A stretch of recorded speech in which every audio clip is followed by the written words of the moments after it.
नमस्कार, मैं रवीश कुमार। ट्रंप ने कहा है कि ईरान पर बड़ा हमला होगा और इस बार का हमला लंबे समय तक जारी रहेगा।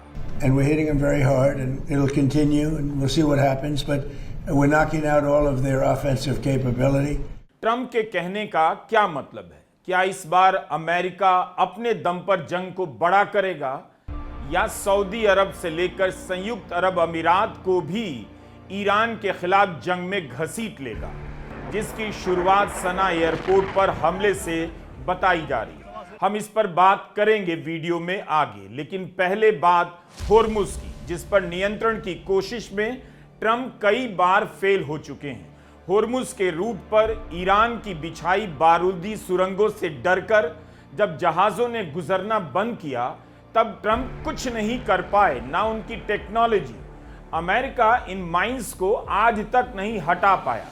फिर ट्रंप ने दूसरे देशों से होर्मुज पर कंट्रोल करने के लिए सेना की मदद मांगी, किसी ने मदद नहीं दी। जब कोई चारा नहीं बचा, तब 13 अप्रैल को होर्मुज में अमेरिकी युद्धपोत खड़े कर दिए गए, लेकिन 17 जून के समझौते के अनुसार अमेरिका को ही पीछे हटना पड़ा, ब्लॉकेड वापस लेना पड़ा।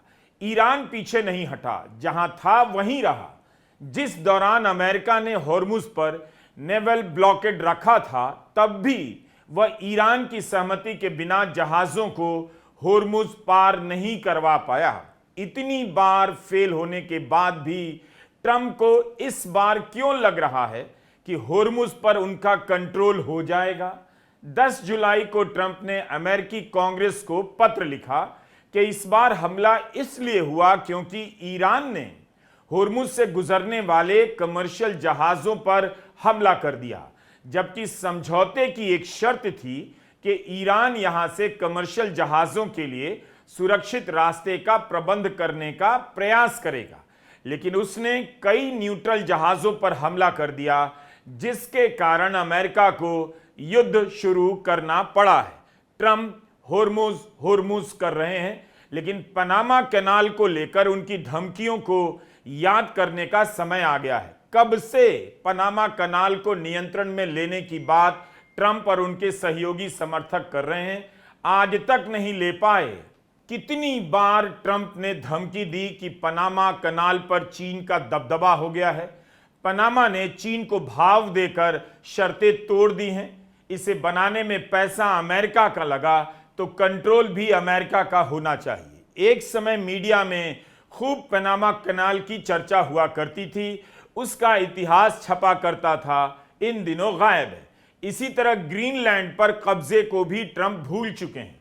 पनामा कैनाल अमेरिका के सबसे करीब है। इसकी तुलना में होर्मुज वॉशिंगटन से करीब 10 से 11 हजार किलोमीटर की दूरी पर है। पनामा एक छोटा सा देश है, अमेरिका के ठीक पड़ोस में तो नहीं, मगर पास तो है ही। उस पर अमेरिका कंट्रोल नहीं कर पाया, इसीलिए ईरान के कब्जे से होर्मुज को अपने कंट्रोल में लेने की बात ट्रंप को बातूनी बना रही है। दुनिया में उनका मजाक उड़ रहा है। होर्मुज पर कंट्रोल कर क्या अमेरिका असंख्य साल तक ईरान से लड़ता रहेगा? ईरान का क्या करेगा? क्या उसे उठाकर रूस और चीन के बीच रखाएंगे और होर्मुज में ट्रंप नावें चलाया करेंगे? अगर होर्मुज पर ईरान का अधिकार नहीं है, तो अमेरिका का अधिकार किस आधार पर हो जाता है? होर्मुज अमेरिका के किनारे तो नहीं है।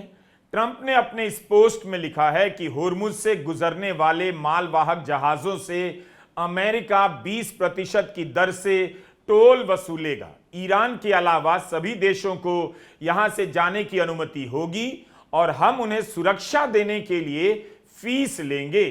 अमेरिका होर्मुज का गार्जियन बनेगा। गनीमत है ट्रंप ने गार्जियन होने की बात की है, मतलब अभिभावक तक ही सीमित रखा है। पेरेंट होने यानी मां बाप होने का दावा नहीं किया, क्योंकि उन्हें पता है कि होर्मुज ईरान से सटा है। पेरेंट की दावेदारी ईरान की बनती है। अमेरिका कह रहा है कि होर्मुज खुला है, लेकिन जहाज तो गुजर नहीं रहे। जंग के कारण जहाजों का गुजरना लगभग बंद सा है, लेकिन ट्रंप टोल का रेट बताने लगे हैं। ट्रंप को पता है कि ईरान होर्मुज किसी भी हाल में नहीं छोड़ेगा।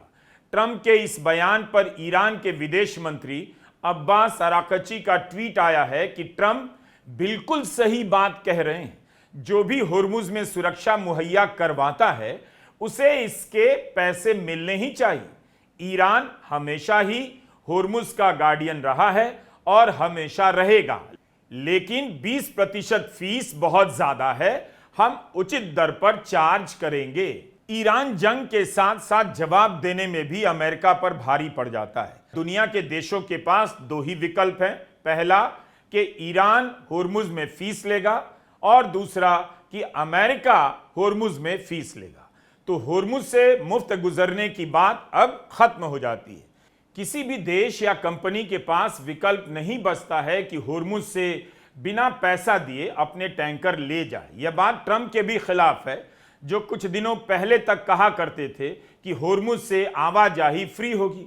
जब ट्रंप ही अपनी बात से पलट गए और 20% मांग रहे हैं, तो इससे कम में ईरान को फीस देने में किसी को समस्या नहीं होनी चाहिए।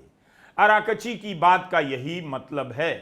होर्मुज के कारण सऊदी अरब ने बाब अल मंदाब के रास्ते अपने तेलों को बेचना शुरू किया, मगर यमन के सना एयरपोर्ट पर हमले के बाद ईरान के समर्थक हूथी गुट ने बाब अल मंदाब को बंद कर देने की धमकी दी है। अगर यह रास्ता बंद हुआ तो खाड़ी के देशों के लिए निर्यात का दूसरा विकल्प बंद हो सकता है। दुनिया में तेल बहुत महंगा हो जाएगा। इसी तरह की धमकी अप्रैल में भी दी गई थी, लेकिन इस बार हालात पहले से ज्यादा गंभीर लग रहे हैं। होर्मुज के बंद हो जाने के बाद भी सऊदी को ज्यादा नुकसान इसलिए नहीं हुआ कि उसने अपनी पाइपों के जाल से तेल की सप्लाई लाल सागर तक पहुंचा दी और वहां से निर्यात किया।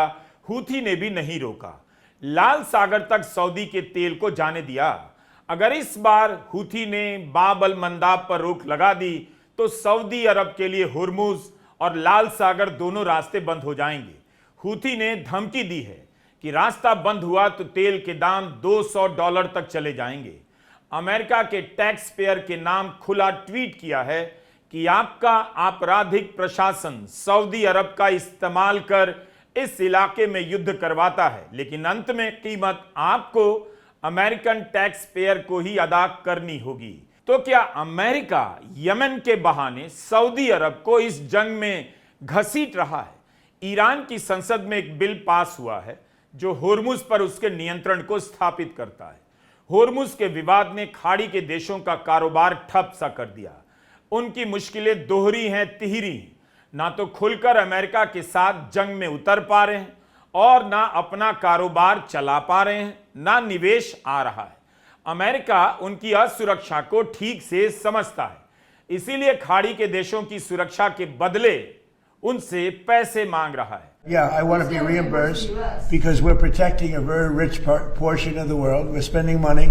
And so what we've done is we are going to be reimbursed for protection. We're protecting by the countries that we're helping. For instance, you look at the 5 countries. You have Saudi Arabia, you have UAE, you have Qatar, or Qatar as I always say, you have Qatar, Bahrain, and by the way, you have others. You have Kuwait and you have others. Qatar को सुरक्षा चाहिए तो America को पैसे देने पड़ेंगे। Saudi अरब को सुरक्षा चाहिए तो उससे भी अमेरिका को पैसे देने पड़ेंगे। ये देश अमेरिका के हथियारों के ग्राहक भी हैं और अब अपनी सुरक्षा के लिए अमेरिका के ग्राहक बनेंगे। खाड़ी के देशों की हालत गुलाम के जैसी हो गई है। दरअसल जंग इस्राइल के बनाए मास्टर प्लान के हिसाब से हो रही है, लेकिन इस मास्टर प्लान में इतनी कमजोरियां हैं कि कभी यमन को आगे किया जा रहा है तो कभी लेबनान को।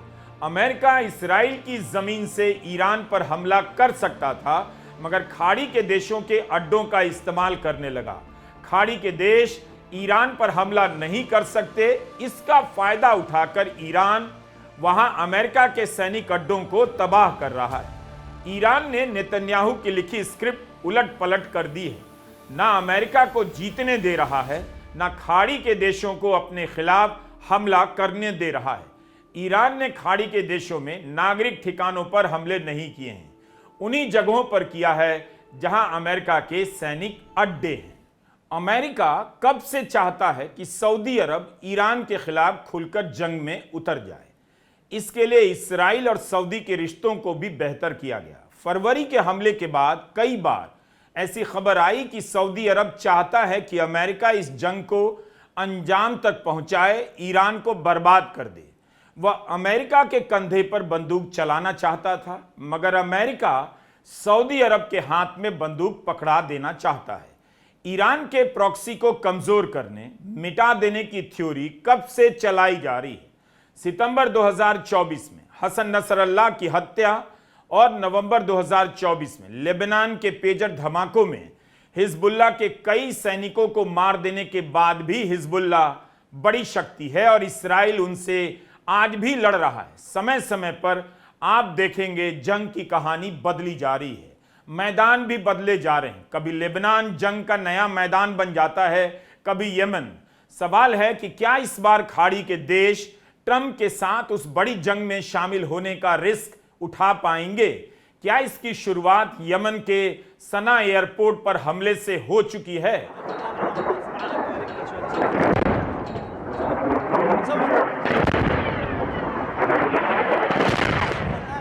हूथी के नियंत्रण के सना एयरपोर्ट पर यमन की सरकार ने हमला किया, जिसके पीछे सऊदी अरब का हाथ माना जा रहा है।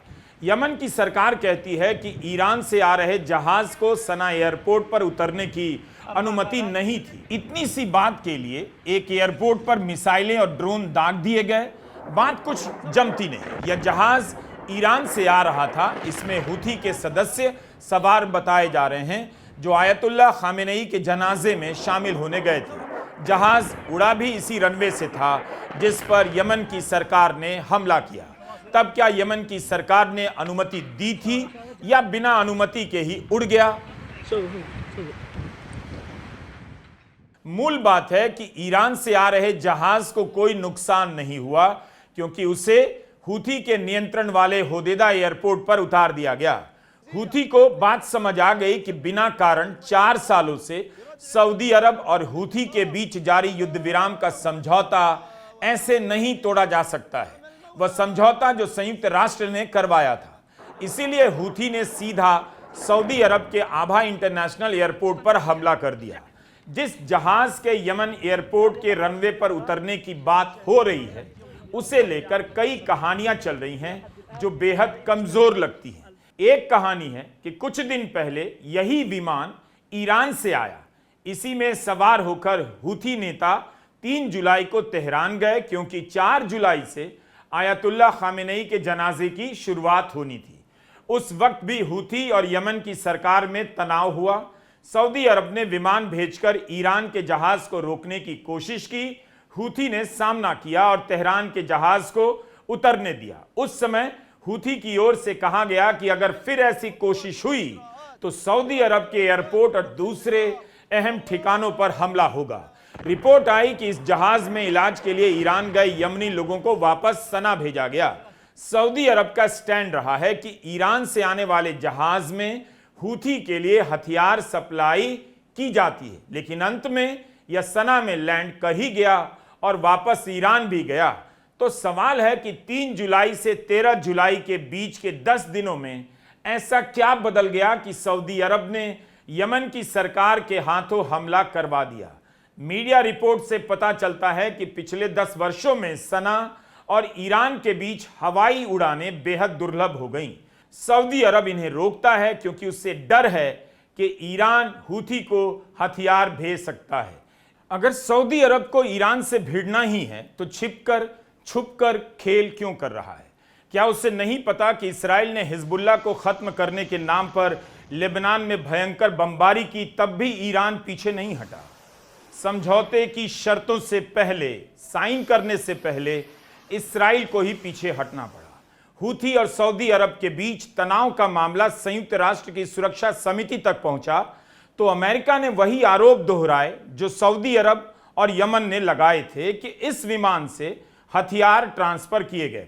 इसे लेकर संयुक्त राष्ट्र में ईरान के प्रतिनिधि ने कहा कि अमेरिका का आरोप बेबुनियाद है, सुरक्षा समिति को भ्रमित करने के लिए लगाया गया है ताकि अमेरिका द्वारा ईरान पर हो रहे अत्याचार की कोई बात ना हो।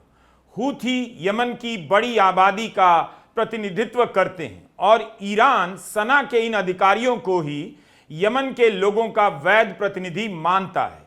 उनके साथ ईरान का लेन देन संयुक्त राष्ट्र की सुरक्षा परिषद के प्रस्तावों के अनुरूप है और हम चाहते हैं कि यमन के एकीकरण में यमन के लोग ही भूमिका निभाएं ताकि उसकी संप्रभुता, अखंडता और राष्ट्रीय एकता बनी रहे। यमन की शांति प्रक्रिया को आगे बढ़ाने में संयुक्त राष्ट्र को ईरान और हूथी के इस रिश्ते से कई बार मदद भी मिलती है।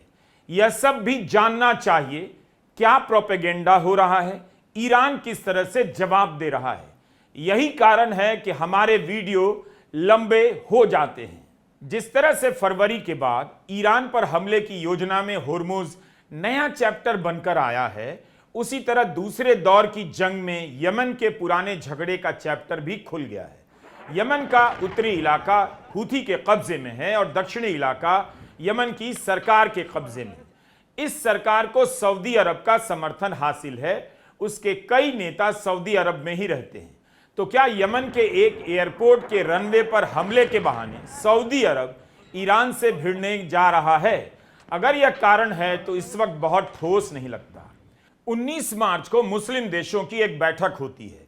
इसमें सऊदी अरब के विदेश मंत्री प्रिंस फैसल बिन फरहान अल सऊद ने कहा कि ईरान अच्छी तरह समझ ले कि खाड़ी के देशों और हमारे सहयोगियों के पास बहुत सैन्य क्षमताएं हैं। हमारा धैर्य असीमित नहीं, जरूरत पड़ने पर हम भी अपनी ताकत का इस्तेमाल कर सकते हैं।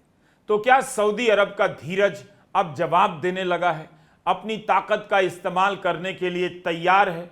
अकेले तैयार है या खाड़ी के देश भी उसके साथ आएंगे? एक्सियोस की रिपोर्ट है कि सना एयरपोर्ट पर हमले से पहले सऊदी के प्रिंस सलमान ने ट्रंप से समर्थन मांगा और ट्रंप ने दे दिया।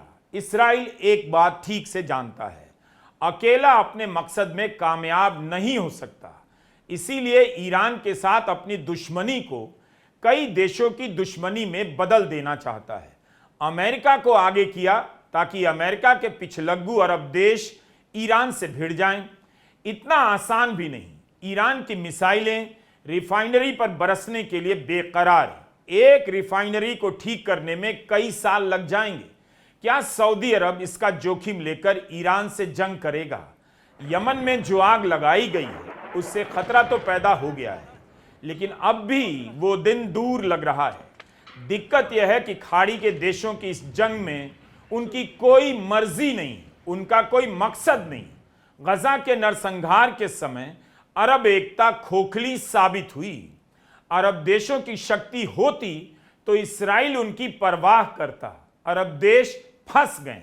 उन्हें यह बात ठीक से मालूम है कि इस्राइल उन्हें आज नहीं तो कल निगल जाएगा, लेकिन ईरान अगर मुस्लिम देशों का नेता बन गया तो उनकी दुकानदारी बंद हो जाएगी। इसी का फायदा उठाकर ट्रंप उनसे सुरक्षा के बदले पैसे मांग रहे हैं।